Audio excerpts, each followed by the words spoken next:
part of the Coram Innovation Incubator. The incubator was started last year, actually, 2021. I don't know where the time's gone in the pandemic, but we're in our second year, and it's designed to be a vehicle that creates a space for generating and developing innovation in children's social care. We want to try and test things out, and hopefully then, whether successful, scale and replicate them across the sector. It's a collaborative model. We work with 10 local authorities as members at the moment, and we also have 3 private sector partners who work with Coram to help those local authorities. So Microsoft, Ernst & Young and PA Consulting. And as part of the offer from the incubator, we run these public webinar events, and they are designed to sort of help the sector understand what's going on in terms of innovation, to hear about interesting projects that we've seen, to hopefully inspire others in coming up with ideas as well, not just those that are working with us, and to spread the word about what's going on, so that they might want to replicate and explore how they can scale up what's being done. This webinar is focused on one of the key priorities that we have in our incubator. We've identified those with our partners, the local authority members, and it's specifically around how do we ensure that we have enough placements, enough of the right placements, more specifically, to ensure that the children that we look after in our local authorities live in homes that meet their needs. It's a big thing at the moment, placement sufficiency, whether that's fostering, adoption, even friends and family, kinship care, and residential. We had the hopes to be joined by 2 expert speakers today. We do have one, Wendy Williams, who's the Assistant Director for Integrated Children and Families Commission at Gloucestershire County Council. But unfortunately, Sixto Council, who's the CEO and founder of Think of Us in the US, can't join us now due to unforeseen circumstances. So we'll hopefully be able to rearrange for Sixto to come and present at a future webinar. But Wendy's presentation all by itself is going to be interesting for you all, I'm sure. Wendy has extensive experience of working across both children's and adult social care. She's worked as head of joint commissioning for 2 London local authorities, and also worked in the early intervention and troubled family service. Wendy's been at Gloucestershire since 2018 and headed the development of what we're going to hear about today, which is Trevone House in Gloucestershire. It is Trevone, isn't it? How you say it, isn't it, Wendy? Yeah. Which is a new trauma-informed model of residential care for young people. So Gloucestershire decided to go out and build this themselves, rather than try and find a provider to deliver it for them. So Wendy's going to speak about that and the promising results that it's shown for the young people who live there currently. So hopefully you will all find it very interesting. Wendy, over to you. Thank you. Now I think I've got a presentation which is fab. So, okay, so hello everyone. Now, it's quite interesting how you describe Trevone House, because actually it's semi-independent accommodation, but it does hold a very sort of holistic model. So let's talk it through, and then we can go where we've got to. So there's my introduction. I think we can move on because everyone knows who I am, so it's fab. So this is like where we started, and it was a bit of a local and national picture. So there is something, and I'm sure you all know, that Gloucestershire got quite a severe inadequate inspection in 2017. And there is something around sometimes when you've got that inadequate sort of label, that you can actually look at things in a very different way, and maybe your innovation is slightly different. So you've got some real chance to maybe look at things across your partnership in a very different way, because you're really looking for that much wider impact and outcome for children and young people.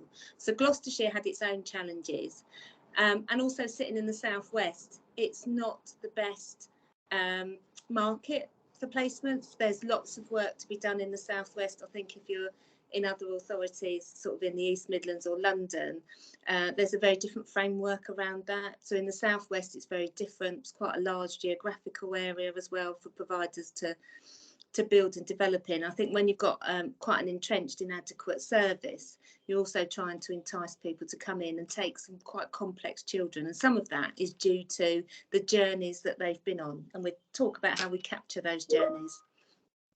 So Gloucestershire, like most authorities, our children were staying in care longer. We'd had a real increase of children in care.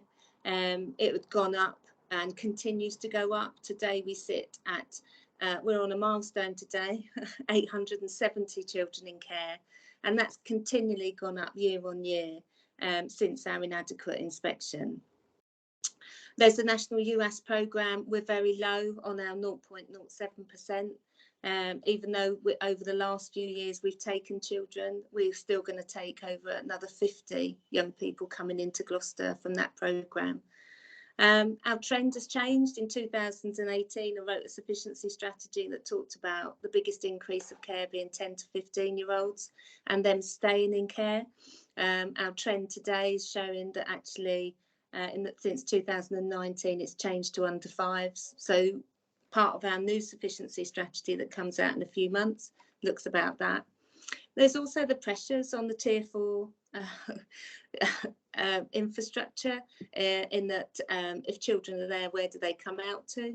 And there's also about how do we support our young children before so that they can get a bed and be safely cared for and at points of crisis. And I think the same for secure welfare, and I think we're all in the same boat. It can take quite a while, even though a child's met the threshold for secure welfare, to actually get an allocated bed. So it's also about how do we support our young people and hold them during that time. And it's about that support in point of crisis. So should we move on to the next one? Because I think they're all messages that everybody's got. I think you might have to press it one more time because I think one comes up at the bottom. Maybe it doesn't. Okay. So we did a whole consultation for our first sufficiency strategy, and we worked with 46 care experienced or in care young people, and they told us 3 really, really important messages, and those messages haven't changed when we've done the refresh for the sufficiency strategy this year. And what they want placement stability. They want to know when they're going to move and to have an opportunity to be involved in that. They want to know what information's being shared about them. They gave us fantastic examples of where they might go to a new foster home and then their foster carer reads out the P2 that can be quite sort of deficit to their needs and not put things in context about their experience or why their behaviour was like it was. But most importantly, our young people said they wanted continuity of care, and they want to feel cared for and loved by the people and the organisations that work with them, and that was really important to them. And they use the word love a lot, and it's really interesting, isn't it? Because in the care review, Josh McAllister, they're also using the words about young people having loving relationships and feeling cared for. So these were the 3 key things that have driven our sufficiency in Gloucester. Should we move on to the next one? So we come to this point of astute commissioning, and that's come out. We had a focus visit, and that's what Ofsted said we were. But what we said in our commissioning team is that we needed to change, and actually commissioning needed to become trauma informed. So we talk about trauma informed work, and we talk about how practice is trauma informed. But what we do in our team is that we make our commissioning trauma informed. So to do that, we've removed and reduced transition points. And you'll see some of that in how we've built Trevone House. We've built step downs, and we want to support trusted relationships.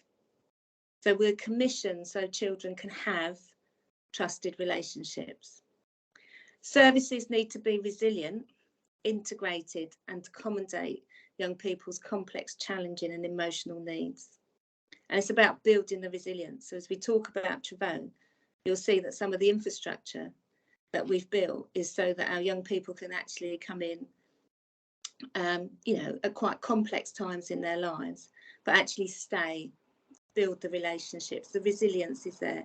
So when you look at some of the market, some of the smaller providers, and particularly semi-independent providers, when you look at that, people have got a house, they've got some staff in there that might be sleeping in, staff in the evening, and a member of staff during the day. The resilience, about how you build around those young people and hold them at key points, can be quite challenging, and those providers might not have that, and that's when you get a lot of placement breakdown. From a commissioning perspective, it's quite risky. It's completely needs-led and outcome-focused. And we take away time-limited and criteria-led services. So we really work with the young person, and You'll see we use it a lot, you know, will you walk with me? And that's the key question that we ask in how we design. Does this service walk with our young people? And the commissioning includes a staff team that reflects the BME population of Gloucester. And that's been really important. And one of the key things we built into Travone, and we've built into other projects since. Gloucestershire's BME population as a general population is 6%, but our children in care is 21%. So within our contracts, we request, it's one of the things we manage it on, that the staff team reflect the children in care population. And that's had a real impact, not only for the young people that live at Travone, but also the staff that work there. It's been recognised as a really key point.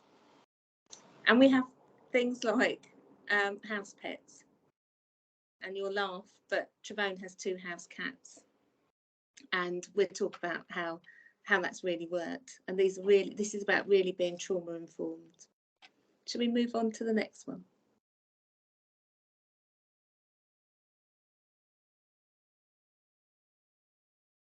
This is perfect. Thank you. So to build Travone, there was a lot going on in Gloucester.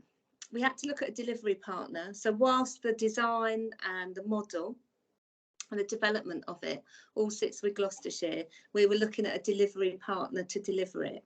And that's brought on some challenges as well, because what we're asking the market to deliver is something that's not out there. And there's been some challenges in that over the time. So when we look at the staffing and bits and pieces, I can talk through what some of those challenges are. But our partner is Homes to Inspire.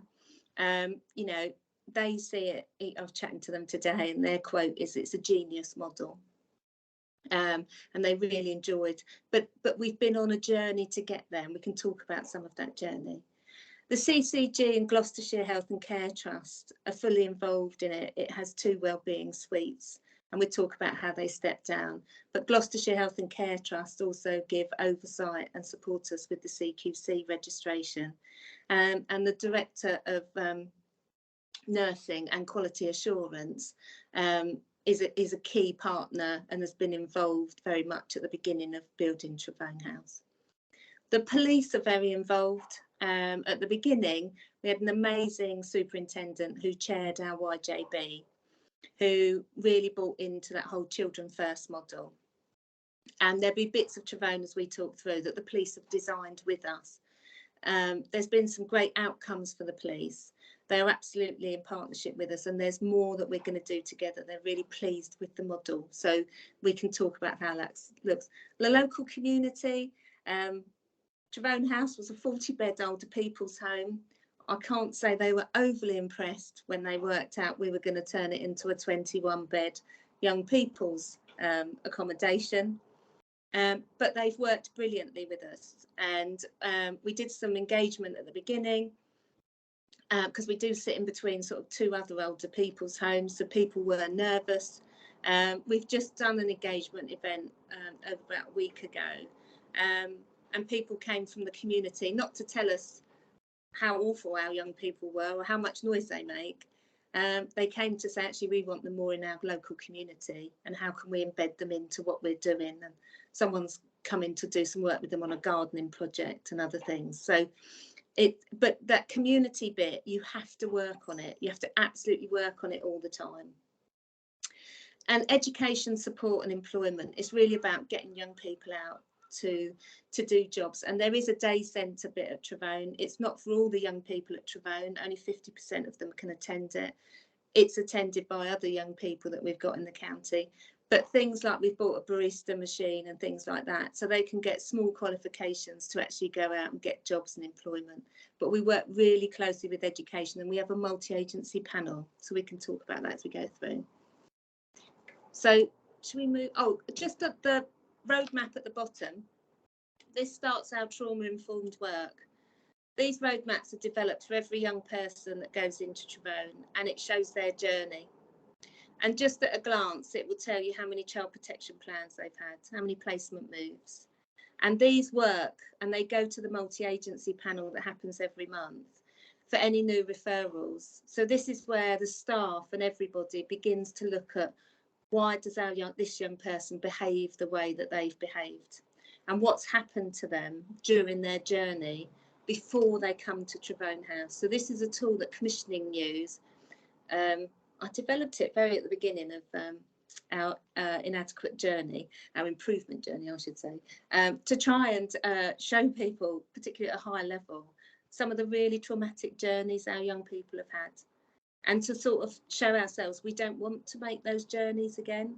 So it's a really simple tool. It's done for every young person that goes into Travone House, and it shows where they've been, what's their journey been till they get there. Should we move on? I do love a tool. There's a couple of others that I've put in as well for you to look at. So what we did was Travone, it's a 40-bed older people's home, and we were given the opportunity with £2.7 million of investment from Gloucestershire County Council to develop a 21-bed semi-independent accommodation. That includes 4 shared flats. Now, I might have been a bit idealistic on the 4 shared. So I really thought that they might build some really good relationships and want to flat share. But also for some young people, if they're slightly more complex, they've got a bit more space in their flat to have some support in the flat. The flat sharing doesn't really work when you've got the option of having a lovely studio flat all to yourself. So we've learnt from that. And going forward, we will only do 2 shared flats because the sharing doesn't work. No one is running forward to share a flat. They either want the whole flat or they don't want to share it at all. But there's some learning. But if you're thinking of doing it, the 2 beds do work. We're just in the process of stepping down a young person from a wellbeing flat into a 2-bed flat. They've just come off their doles, and they're just going to go into the main bit of the building. So I would keep it as 2. I wouldn't do it as 4 again. The flat sharing doesn't work. We've got 10 solo flats or studio flats. Everyone's got their own ensuite bathrooms, their own kitchenette, their own washing machine, fridge, freezer, all those sorts of things. Now, we had great debates about whether we had communal washing areas and all these sorts of things. And what we really wanted to do was to make it that young people felt they had their own home. We didn't want to institutionalise it. And we also felt that most of them wouldn't get up till 2 o'clock, and actually the laundry could be empty for the morning and everyone would be queuing up for the afternoon or evening to actually use the washing machine. So it was about them having their own independent skills as well. There are washing machines in the communal areas. There's a communal area for the young people and the communal area in the day service. They've both got washing machines in, and that's where the staff use it to run lessons or sessions to help the young people learn how to use the washing machines and do it. So they're not invading their flats. They can bring it down. They do sessions with young people there. We've got 2 wellbeing flats. Now, these are more or less to a tier 4 specification. They do have their own kitchenettes in them. They're not locked off, the kitchenettes. They are open planned, and but they don't have any door handles. We've really considered the anti-ligature. The bedrooms and bathrooms are fully anti-ligature, and there's all viewpoints in the windows. These flats have sort of a room for the nurses and their nurses to have on their own ensuite, so they can have staff in there with them 24/7 if needed. And these are for young people that are either, the 2 young people in there at the moment are stepped down from tier 4, but we will also consider young people that maybe are really at that really high point of tier 3, and maybe this is something we can support and hold young people in the community so that maybe they don't escalate to the level of tier 4. We've got 1 emergency and pace bed, so it sits slightly outside of the core bit of where the young people live, because these are young people we don't know, but that's predominantly used, well, most of the time it can be pace, or if we've got an emergency bed, and then young people can come in. There's been some fantastic transfers from the emergency bed.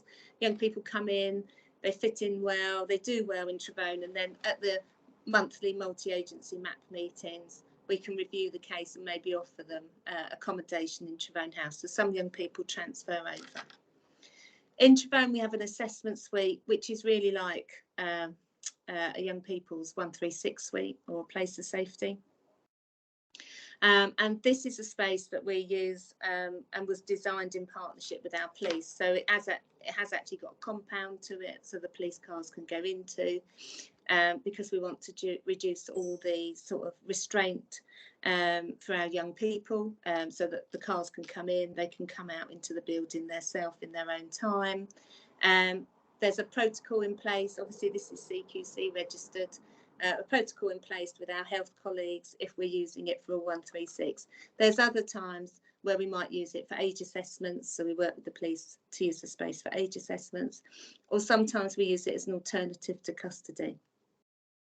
Sometimes we can use it if we're waiting for a tier 4 bed, so someone might be sectioned under the Mental Health Act, and we can use this space. So this space is all anti-ligature. It's got a bathroom and a bedroom built in. It's got nursing space. It's separate to the other part of the building. You come round the back, you access it all separately. But this allows us to have a real flexibility on how we support some of our young people, particularly those that are really in crisis.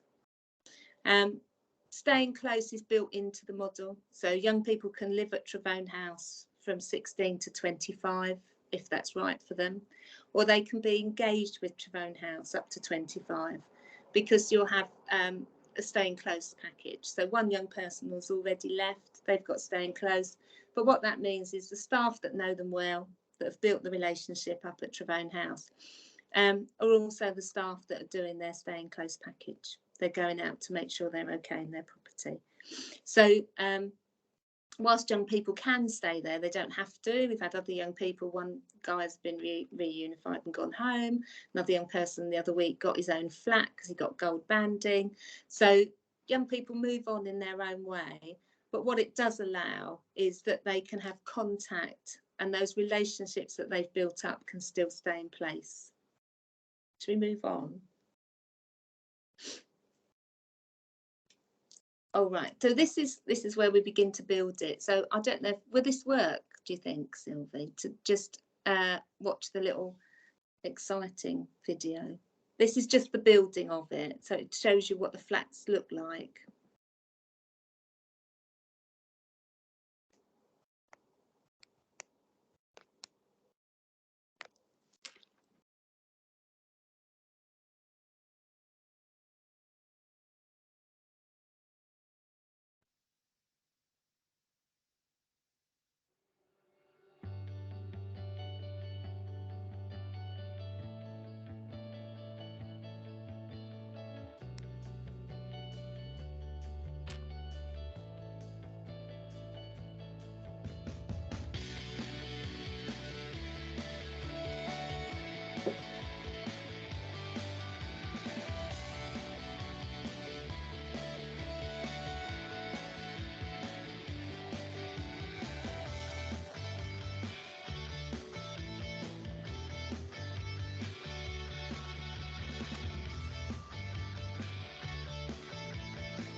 Thank you.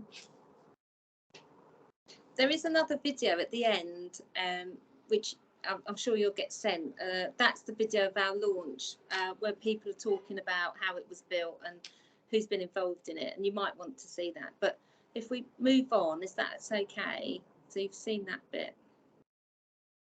So this is where we start to engage our young people and looking at our young people's journey. So these two young people, we do lots of work with graphic recording with our young people. So these two young people moved into Travone House.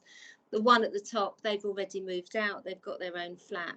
But what they were sort of saying, you know, they've been in care for quite a long time. and they've been in foster care and it didn't really work out for them. Things got really difficult, but moving into Tyrone gave them some stability. And I must admit that young person has been employment more or less the whole time since they've been there, and continually used the support of the staff so that, to help him to stay in that employment. The other young person had been in care for a long time. They'd been in foster care, and then they were moving out into Tyrone. They have been in employment and doing quite well. They are finding it a little bit daunting about moving out into the real world. So they're still there at the moment, but there's lots of work that's been done with them and around the improvements. And I think what you know, they're sort of showing that their journeys to this point at times have been quite difficult, and it's that moving to Tyrone, where they don't have to really think about straight away moving out into their own accommodation, that it isn't time limited, and that we can take time to see what these young people really want and need. And there's some great examples when you talk to the young people about that happening. So should we move on? So what we did in setting up Tyrone, so we worked with Dr. Anna Draper. I think if you just click it, there's some more bits that come up. They might do. I'm not sure if they were. Oh yeah, there we go. Perfect. Oh, thank you. So what we did, we worked with Dr. Anna Draper from the Tavistock, and she's developed a trauma-informed model of care, which she originally did for US young people, and then did some work, I think, in Portsmouth to roll that out to also for children in care leavers particularly. So we took this model and we've absolutely embedded it in Tyrone House. So every member of staff that works at Tyrone House is trauma-informed trained in TIMOC, but also the young people who live at Tyrone, their social workers and other professionals are also trauma-informed trained. So we do multi-agency training around it.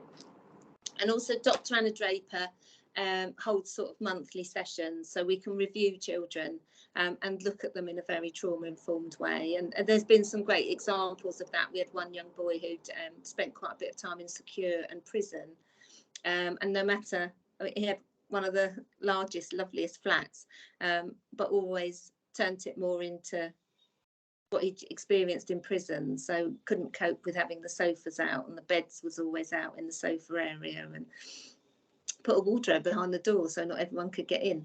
So it was all those sorts of things, and Dr. Anna Draper was really brilliant about looking at how his trauma had brought him to that point, and also how we could relocate him and what it would look like to relocate. So the real bit about the model from Dr. Anna Draper is that it works on so many different points. So there's a distress screening tool which really looks at, you use it at the point of dysregulation. Why is the young person dysregulated and how they can be more regulated? There's a huge amount of sleep work. Every young person gets a sleep pack, so they get worry pebbles, they get lavender oil, all these sorts of lovely, a nice night light and other things. But also what Dr. Draper does with the staff is that after 10 o'clock at night, the building goes into sleep mode, so staff will turn the telly down slightly. We've had amazing stuff with young people enjoying being read to. So I think at the moment they're going through the Harry Potter books, where a member of staff will just sit and read in the communal area, and young people will come with their blankets and sit and listen. And that's also encouraged more young people to do a bit more around writing and education. So it's really good about how that works. And it's about keeping the building calm. So at night, it just drops down slightly. Because the young people can be quite nocturnal, and it's about trying to manage that. And in their key sessions and things like that, sleep is really important. They talk about sleep a lot.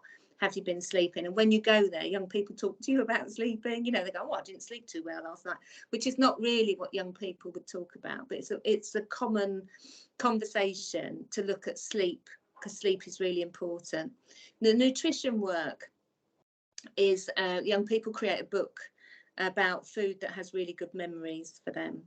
It brings back good experiences, and generally what happens at Tyrone is where you get new young people in and you're a key worker, your first key worker session is cooking a meal with the young person that gives them really positive reinforcements that they've really enjoyed that meal, and you can talk about what that looks like. Fast feet forward is sort of rapid eye movement, but you do it with your feet, and the staff are trained.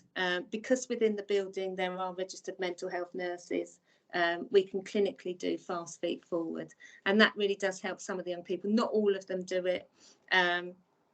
It's sort of further on, that when they'll be further on the trauma-informed model. But the whole building is set around trying to work with young people to think about, well, why do you behave the way you behave? Not just responding to behaviour, not just giving out warnings, not just saying you've lost your tenancy. This is about building a culture that says we really care about you. Should we move on? So some of the key bits we did in the design of Trevone, and some of it we've learned over time. So within the senior management team, we have a registered RMN nurse who oversees not only the wellbeing suites, but also the general health of the young people at Trevone. And this is one of our learning curves. It wasn't in the spec at the beginning, but we've learned over time. We did an annual review of Trevone, and we've learnt that actually the wellbeing suites, they are complex, but also you want to have a good interface between the health staff and the core staff. So by having someone overseeing that takes clinical responsibility in the building, it's much easier to do. And it's just, I mean, I think we got the person in from April, and it has just come on absolute leaps and bounds. It's the most amazing thing. That person meets with the local GP every month and talks about every young person at Trevone. Obviously, they go to all the planning meetings, everything for the two young people in the wellbeing suites who are both on doles. One of them, their doles, all in agreement, is now lapsed, and they're beginning to transition into the main bit of the building. They oversee the staff for that, but they also oversee the general health of young people that live in the whole of Trevone. And when you look at the complexity of those young people, for many of them, it's the first time they're registered in a long time with a GP. And some of them, it's the first time they've actually having some treatment. And if you talk to them, and one young girl's just had some very intensive treatment at the moment, and if you talk to her, she says, oh, because I trust the clinician at Trevone, because I know he won't kill me. And it's a really good response, and their health outcomes, I believe now, will really rocket. They will really improve much more than they have in the past. There's a minimum of 4 staff on duty for 24/7. Generally there's 5, and one of them must always be a registered mental health nurse, and that's for the core bit of the building, that mental health nurse. So every young person has access to a registered mental health nurse whenever they need it. So it really supports some of their dysregulation. There are no sleeping in staff. The support staff on duty are all waking staff. And this was part of, I did quite a bit of engagement with some of our very complex care experienced young people in building Trevone. And one of the young girls I went to meet, and we had breakfast, and over breakfast we talked about how many placements she'd had, which was about 40. And we also talked about her situation now, and she was living with some sort of gentlemen and that weren't maybe the best men in her life or the best role models. And I said to her, what does that look like? Why do you do that? And she was very clear, and she said, well, I'd rather live with anybody than live on my own, because at night she is just overwhelmed by all the trauma and experience that she's had. So we then talked about what would help her, what would she want to be different. And she just said, I want someone that I can text, who can come and sit with me while I'm in pain. And at that point, we then changed the design of Trevone House so that no staff sleep in, and that all the staff are available to those young people 24/7. And I think this has had one of the most phenomenal impacts. And as we go through and look at the data, there are no incidents. So if young people come home late, doesn't matter. There's people there to welcome them. They're not waking anybody up. which they then recorded as an incident. This is all about saying to our young people, we really care about you.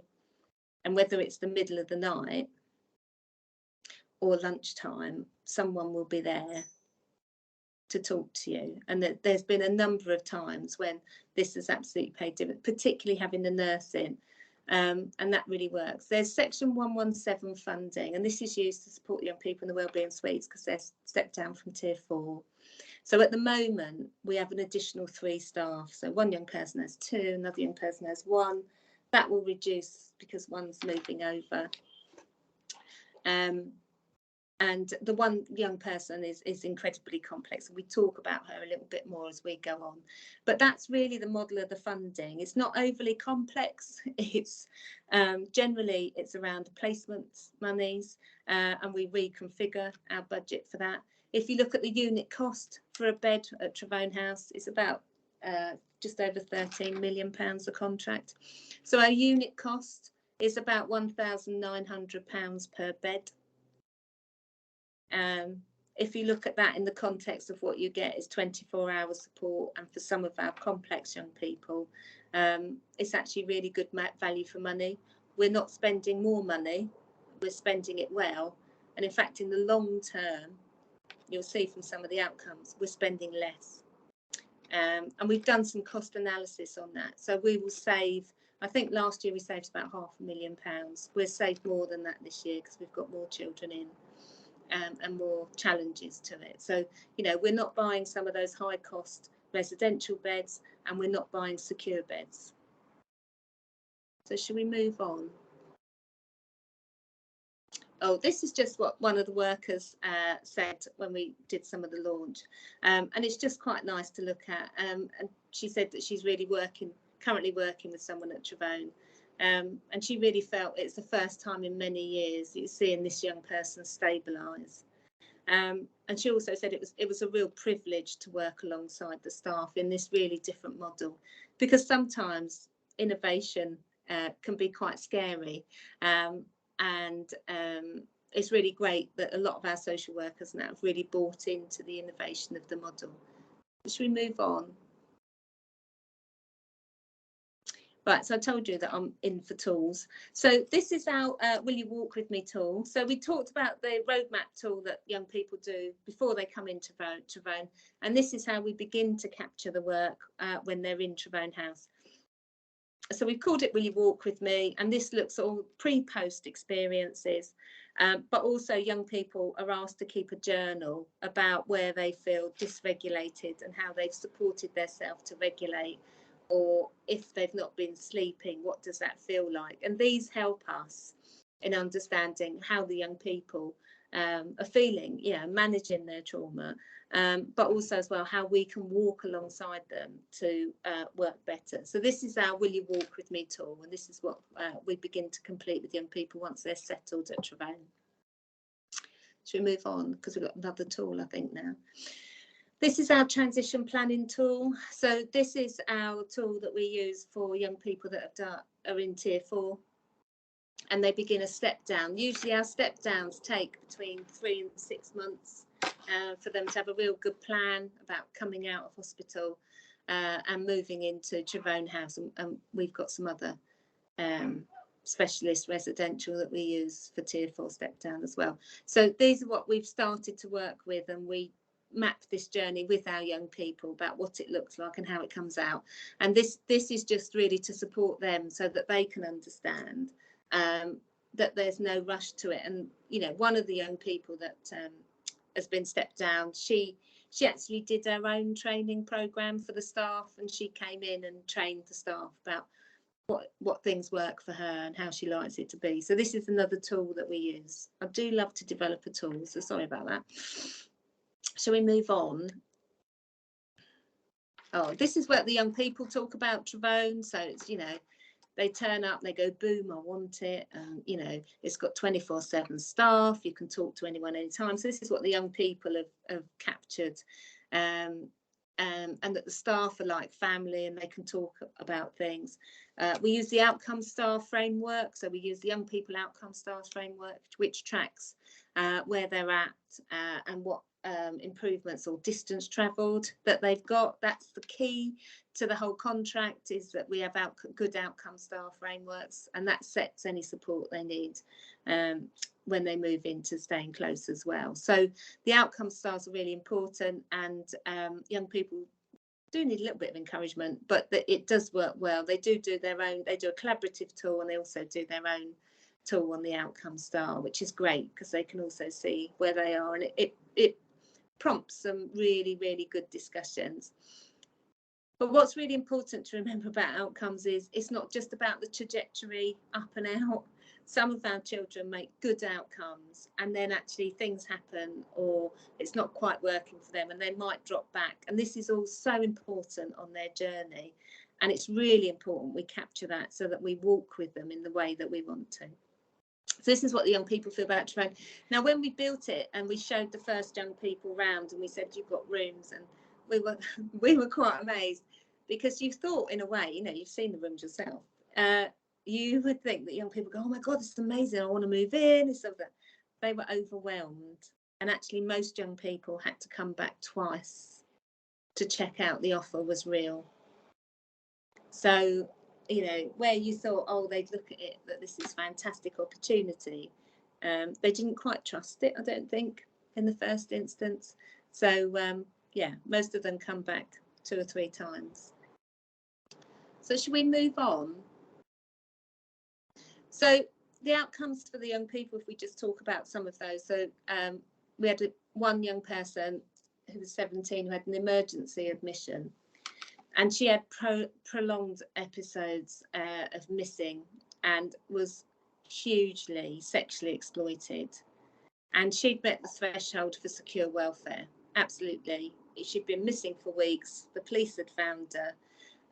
And what we sort of said is, well, you know, we haven't got a bed for her, but what we can do is offer her somewhere at Trevone.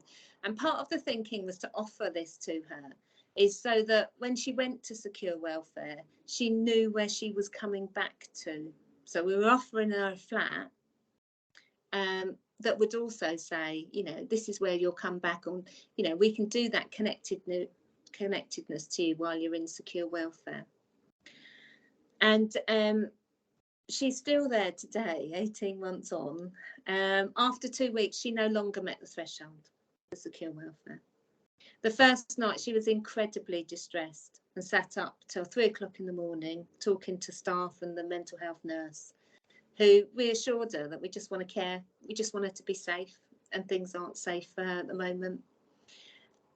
And she was down at the desk at 9 o'clock that morning to sign her little tenancy paper to make sure she had her flat to come back to.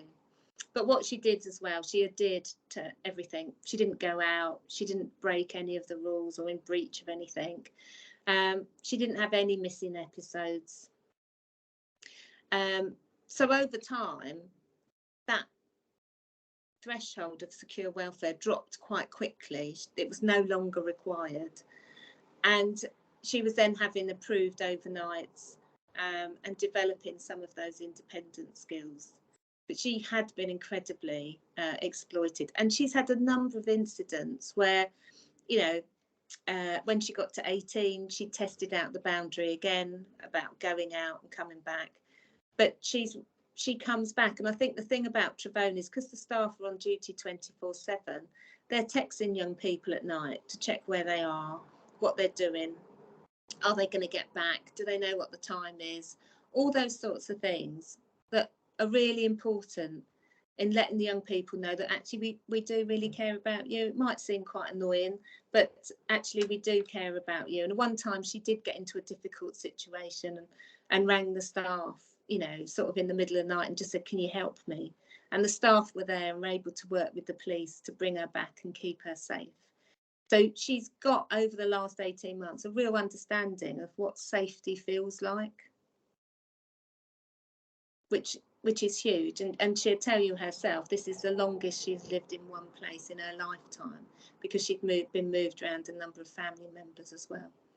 She's developing good communication skills, and she's just come on so much. She's got good connections with staff and other young people at Trevone. Her running away bag, she's now renamed to her coming home bag for when she's been away with families. So, you know, she had this running away bag that she'd go and disappear for weeks on end, and we wouldn't know where she was, which she's now renamed, which is fabulous because she sees Trevone as her home. And she's just actually had some really extensive surgery. And she wouldn't have had that without being stable in Trevone for 18 months with the clinical team that you have at Trevone that can manage her. You know, this is a young person, she's very traumatised. She did discharge herself from hospital early, but she's discharged herself back to Trevone House where there's a clinical team to care for her. So, you know, she must feel quite safe and secure about what's going on. But to come off of secure welfare, when you look at the cost and implications of that, that's a huge difference. So should we move on to the next one? I think I've only done a couple. Oh. So this young person is discharged from Tier 4. She'd been in Tier 4 for 4 years. She's been in Trevone just over a year. And this is the longest she's been out of Tier 4 accommodation since the age of 9. And she's now 18. This is the longest she's been out of a Tier 4 setting. So it took 6 months for the step down, which was absolutely right to do. She started college. She wants to do animal care. She built good relationships with staff and other young people. What you've got to think about is when you do Tier 4 step down, we've stepped her down into the wellbeing suite. She is quite institutional. She's been in hospital for a really long time. So she's tested out a lot of that in this setting. But generally what happens when you're in Tier 4, she'd be with a lot of like-minded people. So when she came to Trevone, a lot of her conversations were about suicide and self-harm. But she found herself with a peer group when she'd go down to the communal area, and she might talk about suicide or competitive self-harm, and a number of them would go, oh, I don't want to talk about that. Do you want to watch the telly? Do you want to cook? She does communal cooking with everybody now and comes down. She's instead of having sort of that Tier 4 step down into a smaller setting where maybe young people have been through some of the same experience, she's actually got a peer group for the first time. And just having the 2 wellbeing suites, I would never do more than 2, does actually have a real different impact on these young people. And I think if we've taken away the transition point, you know, the other young person, he will move straight into a flat in Trevone.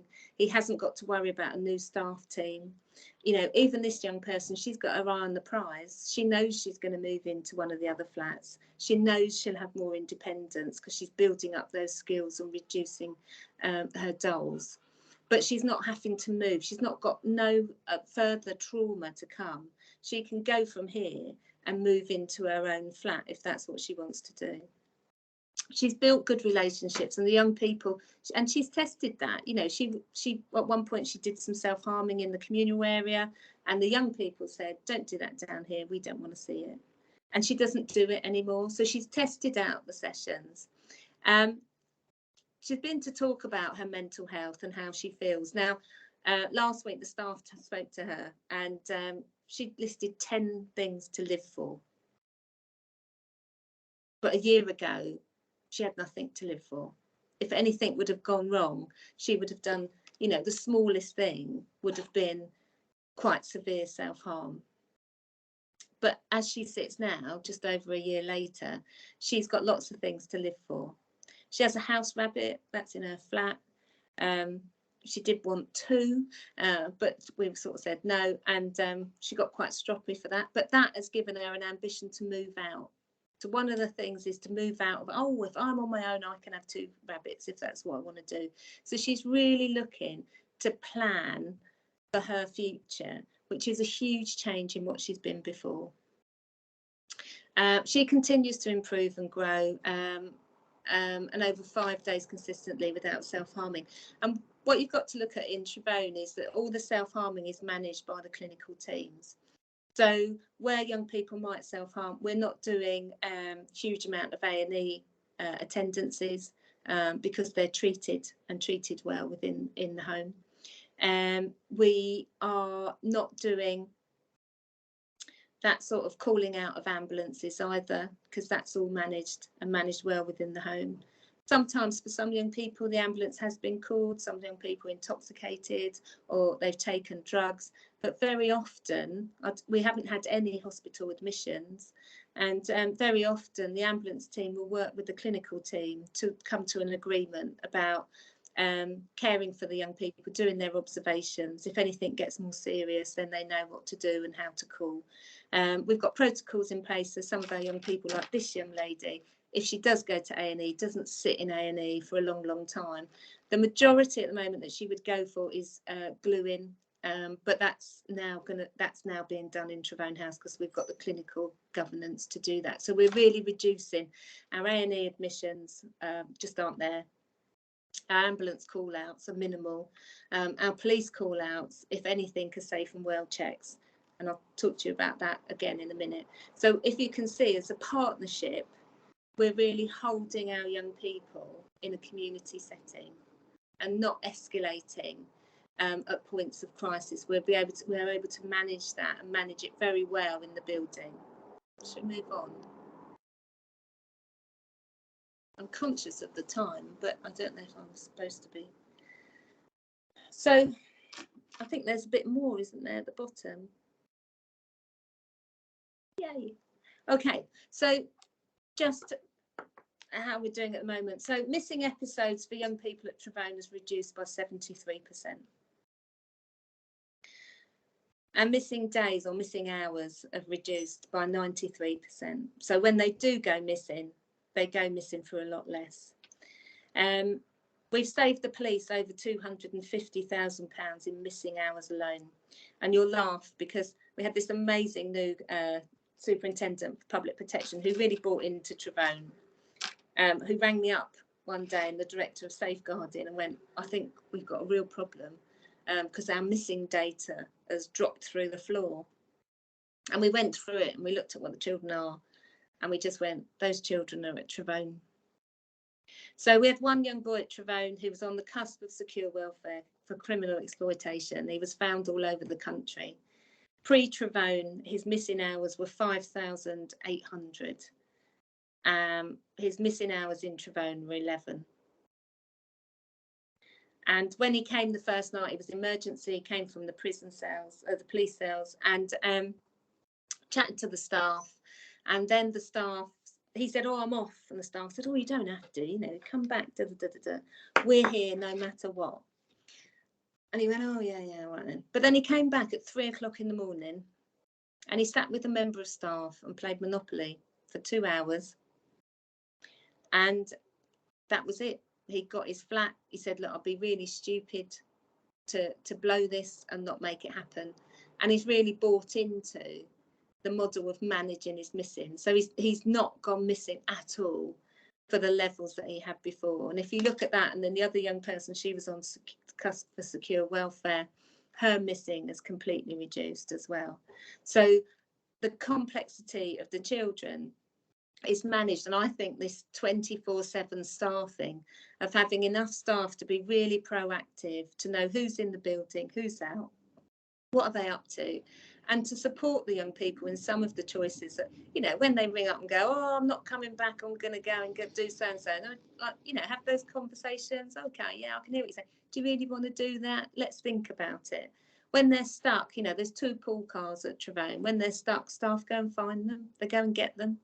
They bring them back. So the young people know that, and they know how to manage when they're out and when to come back. So the police are very impressed with our missing. It's a huge impact for them. And as you can see, I'm sure you appreciate, they're very keen for this model to be rolled out further in Gloucester, which is our aspiration. 64% of young people are in education, employment or training, and this will increase again in September when more young people are joining up. So that's really good. We've got the stability for children and they're moving on.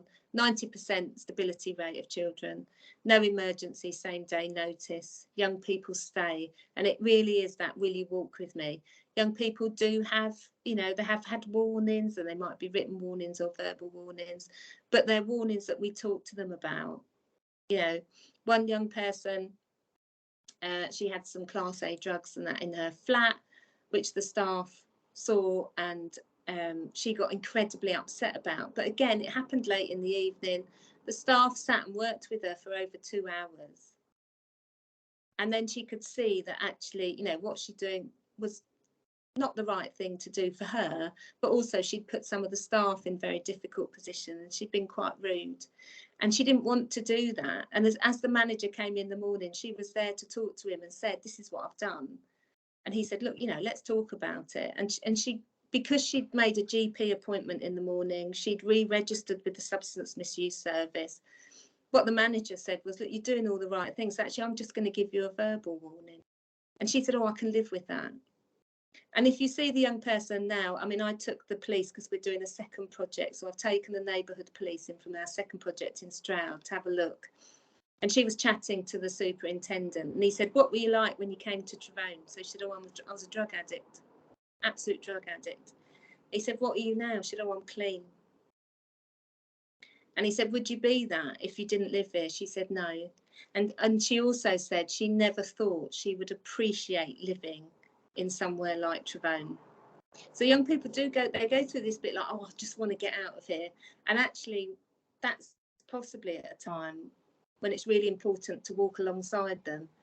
And some of those young people then realise that actually, if I stay here a little bit longer, I'll be in a much better position to move out and stay out than if I just keep jumping around. So placement stability is good. There's no emergency admissions to hospital for general care or tier 4 admissions. No young people have required an emergency mental health act assessment at Trevone. In fact, no young people have had a mental health act assessment at Trevone, particularly the tier 4 beds. We manage them in the community with the community teams, and there's not been any escalations in their behaviours. So I think I'm nearly at the end now. Okay, so what's next for Gloucester? So obviously the police have worked brilliantly in partnership with us. We're now looking to the point where the team managers at Trevone will be trained to do safe and well checks. So we'll reduce the police input again, because the police are so supportive that we actually really do know our young people. And we'll work that out. We've also got a Together in Partnership programme, which we're just about to launch for 6 months in November. And this will include the assessment suite at Trevone, but also some space in A&E. And we're working with our partners to pick up young people and support them at points of crisis where they don't meet the threshold for social care. So that will be an outreach piece of work that will be linked to the assessment suite or the place of calm at Trevone House. And that is in partnership with our police. So it'll be a multi-agency team. We've got mental health professionals, youth workers, social workers and police, all working together, that we stop moving young people on 136 assessments where it's not needed, or 136 powers, and that we don't hold them in custody where it's not needed. And also the other part of it is that they won't be sitting in A&E, particularly the 16 pluses, for hours where they're emotionally distressed, but they're not going to meet the threshold under the Mental Health Act assessment. So we want to pick up these young people as early as possible. This is our next project, and we're piloted for 6 months in November. We've got our second project for Trevone House, which is another 40-bed older people's home. And it will be the same model at the Trevone, not the assessment suite, but the same model apart from that. But it also has an old Edwardian house in the grounds, which we're going to convert into, it's fine, don't worry, convert into accommodation for care experienced young people that are in training or apprenticeships or low paid jobs, so that they can finish that sort of work. That will also have a crash pad in it as well. I mean, as I say, the neighbourhood policing and the partners that we're working with for Southfield in Stroud are so pleased to be having this in their area, which is very unusual when you look at what we could bring up to 30 young people into the local area, but it's being absolutely embraced. They can see the work that it's done to reduce missing and to really work in partnership with our police that children aren't held in custody. Right, so I think that's me done. I don't know if anyone's got any questions or anything. Thank you, Wendy. There was a lot for you to get through there, but hopefully everyone sort of understands why we thought it was a really sort of interesting piece of work, a really interesting initiative that we wanted to share with others so they could hear about it. Now's your chance to ask Wendy any questions. We will share the presentation afterwards so people can see a bit more detail. I know some of those tools that you talked about, Wendy, weren't particularly clear up if you had a small screen, but if you don't mind us sharing it, then people will be able to look at those in a bit more detail when we send around the pack to people who have attended today. But does anyone have any? Oh, go on. We can give you, what I can do is give you examples of the tools. So maybe you want to send those out in the pack. If I get someone to pull those together. Thank you, Wendy. See it better, yeah. Right. John, and then I think there was a question in the chat, which I'll have a look at in a second. But John Green, you had a question. Yeah, I've got quite a lot of questions, but I'll try and pick out the ones that I said. Just wondered, post the sort of go live of Travone House, did you have problems with the community at all? Were there any issues, and how do you manage those? Yeah, I think. Hi, John. We did some community engagement events. So that means lots of us from the council and our partners, so the police and everybody. We did an event. We had lots of tea and cake.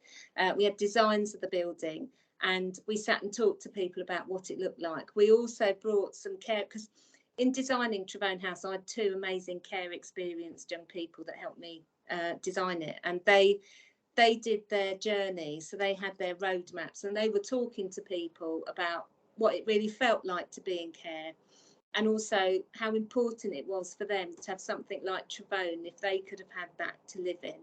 So we also had the young people's voice with us. I'll be honest with you, at the beginning it wasn't easy. People aren't overly welcoming for that, but what we were able to reassure people is that the infrastructure, the staffing and the partnership working and commitment was there. So over time, people became more positive about it. They looked about ways of how they could work with the project. When it was built, we took them round so they could see the project before young people moved in. There were different bits to it. The pace bed gave some concern to some people, but I think they once we explained it wasn't a remand bed.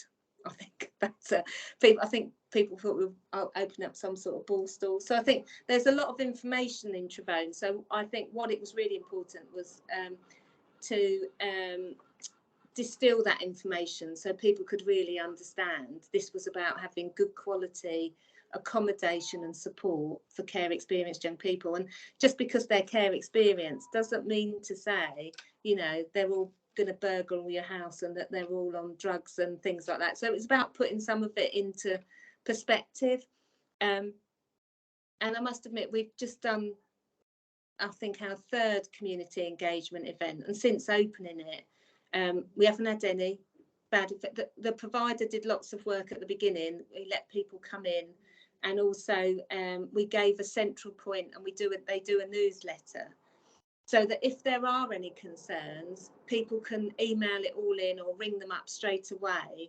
rather than people going, oh, I didn't know who to contact, these children are awful. What we have been able to prove that where there have been disturbances, because Travone's like fobbed within an inch of its life, young people have a fob for their room and their floor and that sort of thing. We've been able to evidence where the community might say, oh, it's those kids from Travone. We can evidence through the fob system, actually our children weren't out at that time. So we've de-escalated it. Is that helpful? It's an ongoing thing, but yeah. Yeah, it's something we're sort of building a provision ourselves. So it's something we're encountering the sort of early objections to it. and the sort of fears that come with this kind of thing. So yeah, that's really helpful.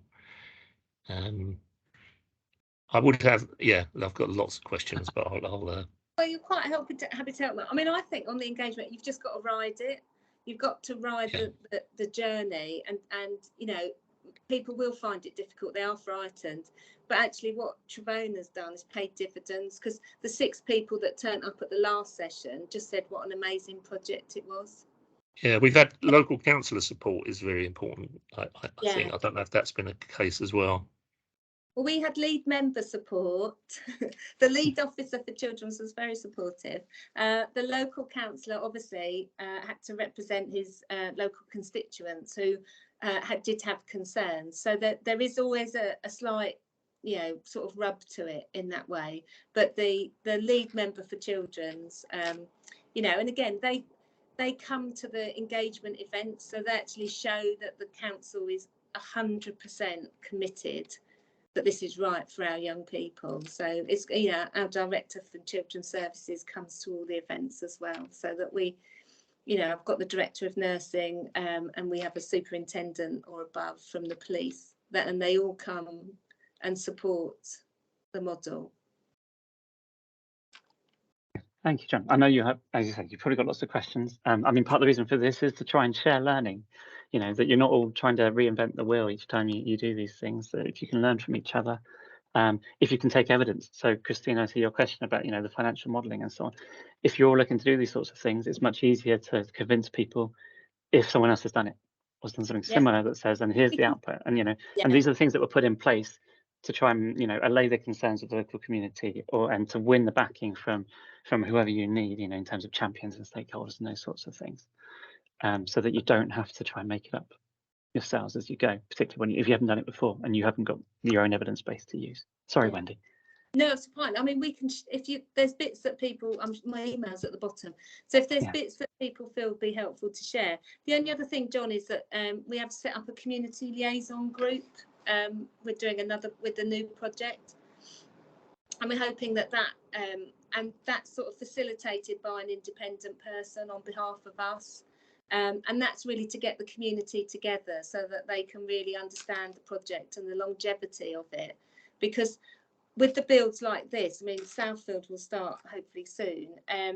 It's a year's build, which has a huge impact on the area as well. So people get really focused on the children, and then 24,000 builders turn up with all their lorries, and they block the road anyway before the children even arrive. So we've learned from experience that community liaison group, just to see, Travone's has dwindled out. People don't want it anymore, but it gives that goodwill to sort of say, yeah, come and talk to us about it. No, that's really helpful. Yeah, we've got some terms of reference and that for that, John, as well, if you want it. So yes, all that. Yeah. Excellent.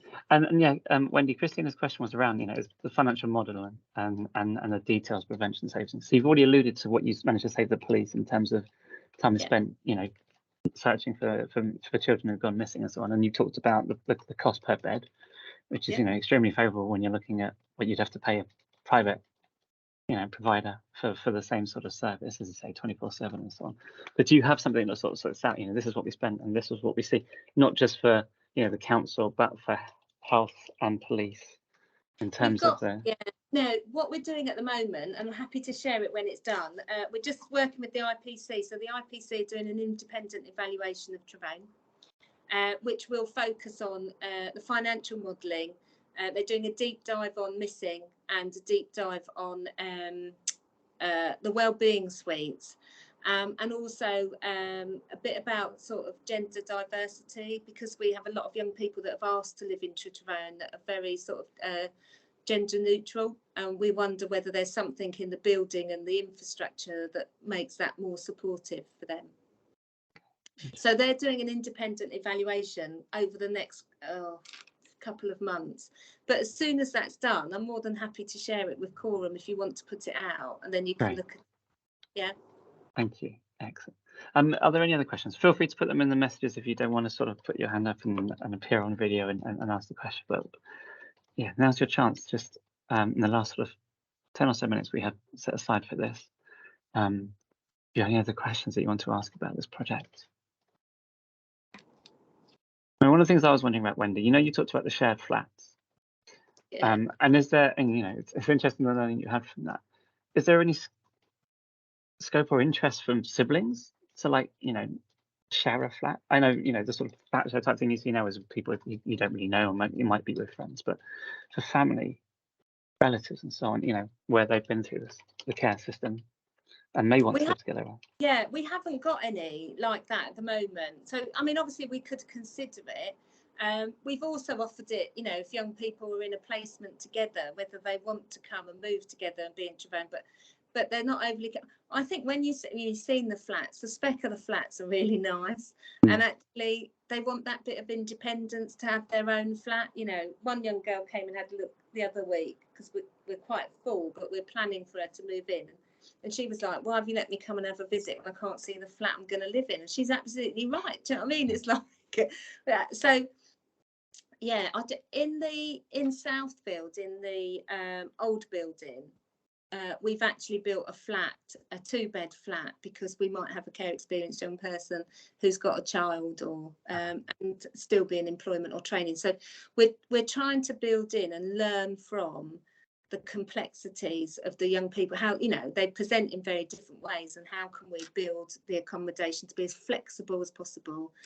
And one thing about the wellbeing suites, if anyone's looking at building any, do the acoustics, because what we've learned is that the acoustics have to be really soundproofed, because otherwise they trigger each other through the wellbeing suites or upset other young people. So we in Trevone, they're on top of each other. One's in the middle floor, one's on the top. In Southfield, they won't. They'll be alongside each other to try and reduce some of the acoustics and the challenges of it. So there's so much to learn. Even about just having the communal area is it's such a key point for them. They do cooking together twice a week. They have Sunday lunch, and they all get in and cook together. And this is not just like they come down and the staff are cooking a meal. The staff are engaging. Come on, are you doing lunch? I went the other week, and one of the young people had a right old moan because he was doing potatoes and he doesn't even eat potatoes. He doesn't know why he was made to do the potatoes. But what it is, it's about all those independent skills, and they're sitting, the young person in the wellbeing suite, been in hospital for 9 years, severe eating disorder. One of our biggest concerns in bringing her into the community was that she'd been on a nasal gastric tube for so long, and they're really hard to manage in the community. This is a young person who's sitting at the table eating with all her peer group. She started off, she'd do communal cooking, and then she'd made friends with another young person, and they'd eat in their flat, because she didn't want to eat in a group. But all that's gone. And the whole time she's been out, we've not done any work on her eating disorder. And yet it was some of her key drivers in hospital. John. Yeah. Go on, John. No one else is going. That's no one else putting their hand up. I'll come back. This is a bit more of a commissioning question. Have you commissioned on a block contract with the provider? And if so, does that cause any problems with trying to keep the place continually, no voids? And does that throw up issues with matching? No, so yeah, it's a block. It's 5+2, so it's a 7-year contract. What we do, we hold MAP meetings every month, and they're multi-agency, so the police are on it, our health colleagues, the social workers come for each young person, either that wants to come into Trevone or lives in Trevone. So we review it in that way. The way we set the project up is that it was incremental. So I think we're now at 75% occupancy. We'll go to 85 over the next year, and that's the top. We never expect it to be 100%, because that's unrealistic. And we manage between us where we might have voids. Our biggest voids at the moment are the 2-bed flats that no one wants to share. All the rest, the 10 flats are full, the 2 wellbeing flats are full. So we've got one young girl, one of the flats downstairs, it's a 2-bed flat, but we made it DDA compliant. And we've just got a young person that we're planning to move in, because unfortunately she's got cancer of the foot. So we can move her there because she'll get really good clinical care in a really good flat. So again, I'm trying to do the portfolio for Gloucester. This is just one project. We've got lots of others that we have a really flexible portfolio. We've got wellbeing flats, we've got DDA compliant, we've got a flat if you've got a child, you know, you can share a flat, you can have a slightly bigger flat. You've got pace beds, you've got 136 place of safety, place of calm. So I'm trying to make the portfolio for Gloucester as absolutely as flexible and to give as many options as possible. But our biggest void is the 2 beds. So that's the bit I wouldn't do again. I'd only have 2. I wouldn't have 4. Well, that's good, because we're doing one, but we're not doing any 2 beds. So that's that's reassuring. Yeah, I mean, we've got things like house cats, because the wellbeing suites, one young person turned up, he had rats, and they're self-soothing, and the other young person wanted the rabbit. But we have to be fair to everybody in the building. Not everyone can have animal. So what we've done is put in the contract that they can have 2 house cats or 2 house rabbits, or a combination of the 2. Trevone has 2 house cats, Dottie and Tom. And the feedback from the young people is phenomenal. Having the cats means that if you're new coming into Trevone and you've got like 14, 15 or so other young people already there, you can come in the communal area and talk to the cat, which means the other young people will automatically talk to you. And you're not coming in cold. The cats also set the mood for the wellbeing suite, because trust me, Dottie, she doesn't move about too much. She sits on her chair, and if she raises her head when they shout, the other young people go, oh, don't make a noise because you're upsetting Dottie. So it really does keep it calm. We've also had a debate about Tom's behaviour, because he keeps fighting the foxes, and does he need an antisocial behaviour order? But for the young people, they begin to care about them. They've got a rota to look after them and all those things. And it just makes a huge difference. You know, I couldn't think of anything worse if I was a young person coming into Trevone and there's 20 other young people already in their flats. You know, how do you go into that communal area? And, you know, I was there the other week with NHS England doing a talk and a tour. One of the young people turned up with both the cats, so I ended up sitting in a meeting with 2 cats walking across the table, and the young people freely telling NHS England what it's like to live there. So it's about really having that homely response. Thanks, Wendy. Any other questions, John? I don't know if you want to keep going through your list, but unless others have got stuff to raise.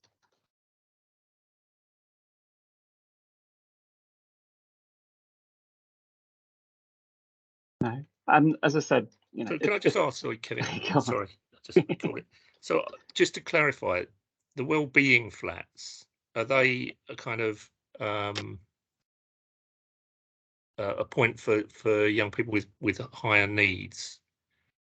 That is that the idea? You get people with higher needs, and then they can sort of transition into the community, if you like. Are they kind of separate? No, they're not separate. They've got their own flats, and they're all part of the core building. So the young people mingle, they can see each other. They're bigger because they've got space for a nurse. What the wellbeing flats are for are really that tier 4 step down or tier 4 prevention. So young people with very poor sort of mental health. It's not about dysregulation. This is around mental health. And they're made up as 2-bed flats, but that means they've got space for a nurse to be in there. So one of the young people at the moment, she has a nurse 24/7 in her flat. But this is a really different way to look at nursing. So she helps recruit the agency nurses and people that work with her. And she also writes an agreement, and the nurses have to agree, because actually the nurses, they're not coming to visit her on a ward, they're coming to sit in her house. So she's very clear about, you know, don't go dipping in my fridge if you fancy it, because this is my house. You know, if you're going to sit at night when I'm asleep, you know, don't go sorting out my things, really. You know, bring yourself something to eat, or bring the, because it's a really different model. These young people, this is their home first and foremost. Then we've got the 4 2-bed flats, and I would only have 2 of those, but they're what I would say for young people with more complex needs, because we can put more support in, or they get more space to be able to manage what they want to do. So the young girl with the cancer of the foot, she'd be in a 2-bed flat, but she's going to need that for the infrastructure of what she needs around her. And over time, she will need a bit more care. She's not got mental health issues. She doesn't need to be in a wellbeing flat, because that's all anti-ligature. But what she will need is a bit more support and care. So it allows you to build those packages. But the wellbeing flats are for young people either on the cusp of Tier 4 under the Mental Health Act, or stepping down from Tier 4 under the Mental Health Act. And finally, I promise you, the matching issue, does that come up? Is that a bone of contention? Does it cause problems? No, well, it does. Of course it does. And some of it, predominantly, where you really have to look at it, is that gang culture and criminalisation, and whether we feel that there'd be any risk to other young people there. Where we can mitigate it and manage it, we do. I mean, I have to be really honest, you know, we had a young person in there. I mean, he had an Osmond order on him. He had an Osmond warning, you know, that the risk to his life was so high. But we worked with the police to keep him, and to keep him there, and to keep him safe. One of the big bits about Trebone, like you'll see in the design, is I think that the young people who are being really exploited, either criminally or sexually, really like it, because once they come in the main door, no one can knock on their front door. And that's the real difference of semi-independent accommodation. Semi-independent accommodation, a lot of it, you know, where they're in their houses, their 2-3 bedroom house, that perpetrator sits and either watches people come in and out or knocks on that front door. Where at Trebone, they can't, they can come to the main reception. You know, I have to be honest, we've had a flat cuckooed. So the boy had the Osmond warning on his life. He had his flat cuckooed, and we had 2 people from county lines who, we've done some work on it, got through the front door, and he let them into his flat.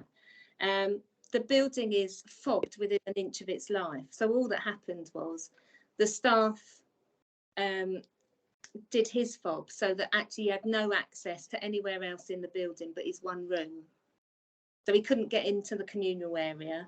It's all CCTV'd, so staff could see if the guys in the flat had come out at all. There were only 2 other young people up on that floor. And we just worked with our neighbourhood policing, or public protection team, who very lovely just came along, got alongside these 2 guys when they were outside Trebone, and said, you know, go and get all your belongings, because you're not coming back here. And we've never had any issue with it again. But the building, we were able to lock the building down so that the other young people were safe whilst we just dealt with this bit. So the building's been tested within an inch of its life. I mean, if anyone's looking to build one, please build your flats so that your fire safety is all zoned into your flat, because we've also had 1 arson attempt, but where the fire safety is zoned 100% to the flats, because I was very clear that this could happen. We had no damage anywhere else in the building, and we only had to repair 1 flat, and all the other young people could still stay living there. It was safe for them to be there. So we've absolutely been tested within an inch of our life, and yet we've still managed to do some really good outcomes. Thank you, Thanks, Wendy. Wendy. All right. I'm going to draw it to a close. Wendy, thank you very much for sharing all of that. And I hope everyone found it as interesting and as informative as I did. Hopefully it's inspired you to think about doing something like this if you weren't already. And if you are, as I said, and you want to explore ideas, take the learning from what they've done in Gloucestershire, then please ask any questions of us, and we'll share what information we can with people, so that you don't have to make the same mistakes or have the same sort of learnings that Gloucestershire did where possible. Thank you all for your time today, and we hope to see you again in the future when we do more of these webinars. Thank you all. Thank you, Wendy. Thanks. Bye. Bye.